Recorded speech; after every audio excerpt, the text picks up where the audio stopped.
Hey garden friends, the mornings are getting chilly, and that reminds me that it's time to start thinking about planting fall vegetables. And the most important of those in my mind is potatoes. I don't know if you're planning on planting potatoes this year, but I would highly recommend it. Potatoes are a common staple that we find in our produce departments, and they are so affordable and dependable that we rarely think about growing them in our garden. They do take up quite a bit of space, but if you have the room, I promise you, they're worth the real estate they occupy. In southern Arizona, it may seem like we're still in an endlessly hot string of summer days, but don't be fooled. Now is the time to start planting potatoes if you want to plant them this fall. But before we do that, we need to go over some vocabulary. To have a successful potato harvest, you need to choose the right potato.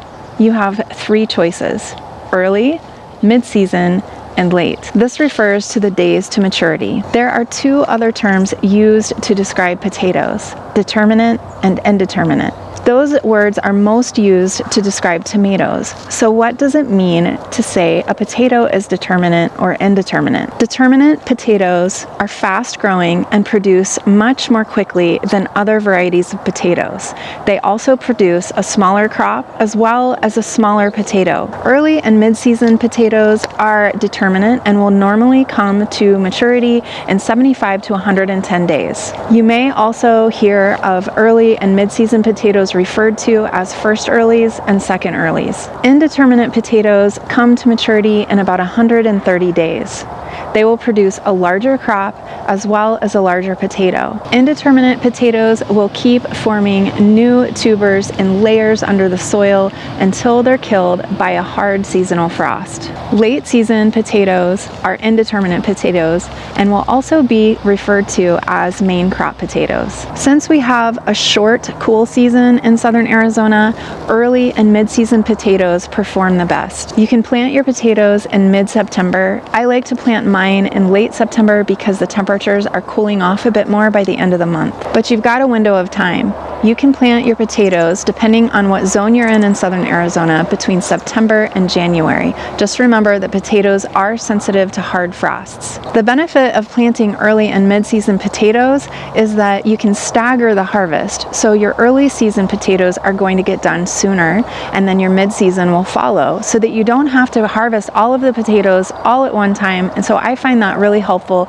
to mix the varieties that I'm going to plant between early and mid-season. For those of you that have small garden spaces, you can plant potatoes in containers, and they do really well as long as you have a deep enough container. We'll talk about planting potatoes both in ground and in containers in just a minute, but first let's go over the 3 types of potatoes you have to choose from. Early season potatoes come to maturity in 75 to 90 days. Some of the common varieties of early potatoes are Yukon Gold, Viking, and Red Nordland. Mid-season potatoes reach maturity in 95 to 110 days, and some of the common varieties of mid-season potatoes that you will find are Gold Rush and Red Pontiac. Late season potatoes come to maturity in 130 days, so you have to definitely have the right climate in order to accommodate such a long growing season for your potatoes, especially since they're frost sensitive. Some common varieties for late season potatoes are Ramona, Russet Burbank, and many of the fingerling varieties. The other thing you want to consider when choosing your potato variety is how you want to use them.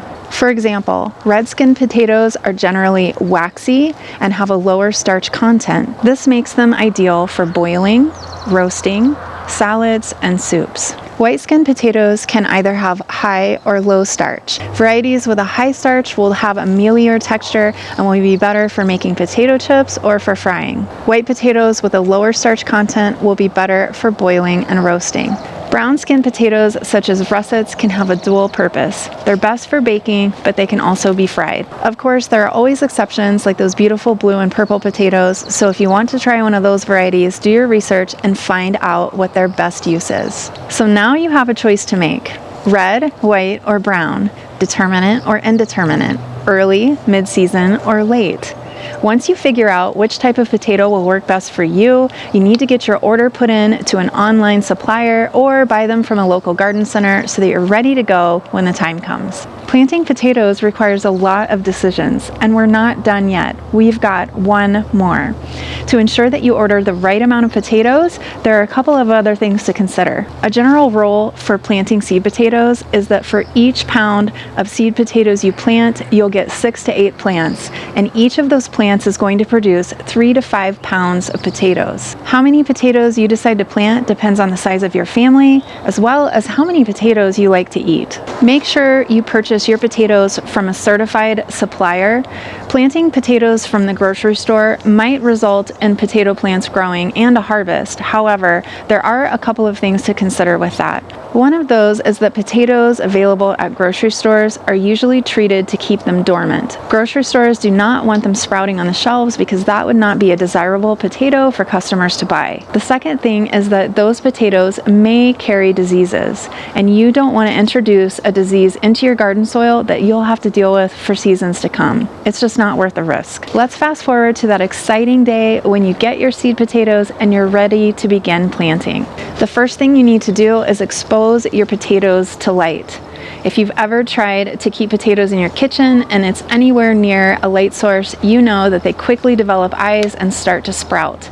This is actually what you want when you're prepping your seed potatoes for planting in the garden. The first thing I do is I take an old clean egg carton or a cardboard lid, and I will place my potatoes in that and put them in an area where they get indirect light, and that's about 60 to 70 degrees. This process is called chitting. Chitting potatoes isn't absolutely necessary. I've skipped this step many times and have had great potato harvests. However, I am an impatient potato consumer, so if there's a step I can take to speed up the time to fresh baked potatoes, I'm definitely going to do it. There is a second step that you want to do a couple of days before you plant your potatoes, and that is cutting your potatoes up into smaller pieces. This will give you more bang for your buck and make those seed potatoes go a little further. Now, each of those pieces needs to contain 2 to 3 eyes and be at least 2 inches in diameter. If you have seed potatoes that are 2 inches or smaller, you can just skip this step and plant them whole. Take a clean knife and cut your potatoes into 2-inch sections, making sure that they have 2 to 3 eyes per piece. Then you set your cut potatoes aside and you let them develop a callus over the next couple of days. This is going to decrease the risk of those potato pieces rotting when you put them into the soil. While you're waiting for your potatoes to sprout and callus over, you can prep your soil.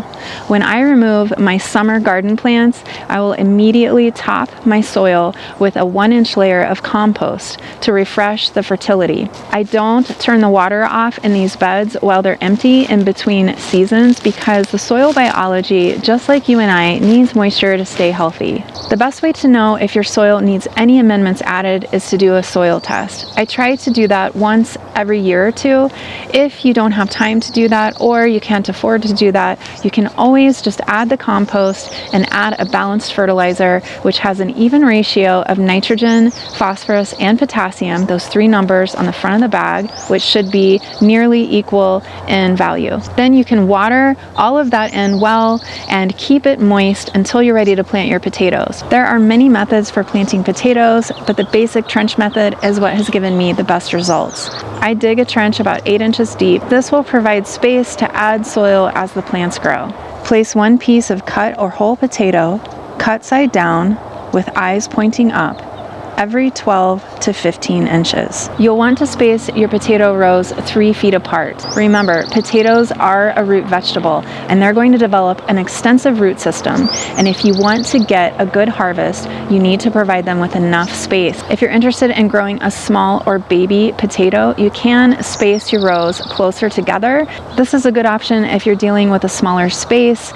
You can still get potatoes, just keep in mind that because you're spacing them closer together, they're going to be smaller. Once you place your seed potatoes in the trench, fill it with 4 inches of soil. As the plants grow, continue to fill in the trench with soil. At about 4 weeks, you can begin pulling the soil up to the main stem of the plant. The new potatoes will be produced along the stem. and you'll want to make sure they are covered to avoid sunburn or greening of the new potatoes. To give you an idea of how much soil you want to pull up around your plants, by the end of the season, you should have mounds about 6 to 8 inches up around each potato plant. If you're going to plant your potatoes in a container, make sure that container is made from a food-safe material. It needs to be 10 to 15 gallons and at least 2 to 3 feet deep to accommodate the potato roots. Place that container in a location that receives at least 6 to 8 hours of full sun. You want to fill that container up with 4 inches of soil. Place your potatoes, cut side down, sprout side up, just like we did in the trench, and cover that with about 3 inches of soil. This is going to leave a gap between the layer of the soil and the top of the container, which is going to allow you to mound the dirt up as the potato plant grows, just like we did in the ground. So why is it necessary to create potato hills or to mound the soil up around the potato plants? Well, when you plant a seed potato, they're going to develop underground stems called stolons, and along these stems is where the new potatoes are going to be produced.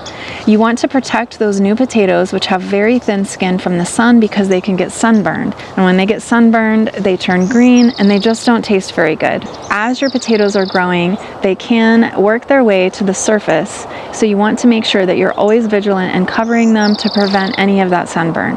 Let's talk about how to keep your potato plants watered and happy. Potato plants have an extensive root system that can extend into the soil about 2 feet. In order to get the water down to the roots, you want to water deeply at least a couple of times a week. Just look at your soil and feel it and make sure that it's moist, but not wet. You don't want your potatoes to be too wet because that can cause your tubers to rot. About 6 weeks after planting, you can apply a high nitrogen fertilizer. You want to side dress that, which means adding it about 6 inches away from the base of the plant, and you want to water that in well. Now remember, nitrogen stimulates foliage growth, and we want tubers, not bushes. So you don't want to continue adding nitrogen throughout the growing season. If you've got fertile soil to begin with and you give it a little boost at 6 weeks, it should be fine from then on. If you've started out with good fertile soil, you don't necessarily have to use a fertilizer at the 6-week mark or at any other time in the growing period. If your potatoes are growing at a good rate, if they have good color, they're not exhibiting any kind of a nutrient deficiency, then you don't need to fertilize them. There are a couple of indicators for when harvest time is near. Potato plants will produce clusters of beautiful pink, white, or purple blooms. This is a sure sign that the tubers are developing underneath the soil. About 2 to 3 weeks after those blooms wither, you know that your potatoes are just about ready. Another good indicator for when harvest is near is the days to maturity. So remember back earlier in the video where I said early potatoes take 75 to 90 days to mature. So keep track of that amount of time. If you know you're nearing that time, then your potatoes are probably just about ready. You can also peek by digging at the base of the potato plants and seeing if you can find any of those tubers near the surface. I do this all the time, and of course, if those potatoes are a relatively good size, you can also steal them carefully and take them inside and cook them and eat them, because sometimes it's really hard to wait for potatoes to get ready. If you're planning to store your potatoes, you want to wait to harvest them until the potato plant on top of the soil dies. This will allow the skin time to thicken, and that will increase storability. On harvest day, you can use a pitchfork to gently lift your potatoes out of the soil. I like to take my pitchfork and start about a foot away from the plant and gently insert it into the soil and then lift up. That way, I'm not piercing any of those potatoes underneath the soil. If you do end up piercing them, don't worry about that. You can still eat them. Just take them inside and wash away the soil well and use them right away, because these are not going to store well. Don't be a clean freak. You do not need to wash your potatoes with water after they're harvested to get away every speck of dirt. I like to just gently brush away the majority of the soil, and that's good enough. The next thing you need to do if you're going to store your potatoes is to cure them. I like to bring mine into the house and place them on a sheet of cardboard that I flattened out for a couple of weeks to let that skin harden up even more. Choose a place in your house that's the coolest, a place that doesn't have a lot of light, I actually put them on the floor of the closet. That way I know they're not going to get exposed to sunlight, which can cause them to turn green right away. When you first harvest potatoes, you can actually rub the skin off with your finger. It's that thin. But after you've cured them, that skin will be much thicker, which will mean that they'll be able to store for longer. Once they've cured, you can put them in a mesh sack, in a basket, in some cardboard box, in a cool, dark place, either in a pantry or in a closet, and just check on them often so that you can pick out any potatoes that show any signs of decay, because one potato, just like apples, can spoil the bunch. All right, now that you are armed with all of that information, you are ready to go out and get a bumper crop of potatoes from your own garden this year. If you have a favorite potato variety that you like, or one that you're trying that's new to you, please let me know in the comments below. I would love to hear about it. I'm Kara from So Arizona. Thank you so much for watching. Until next time, happy gardening.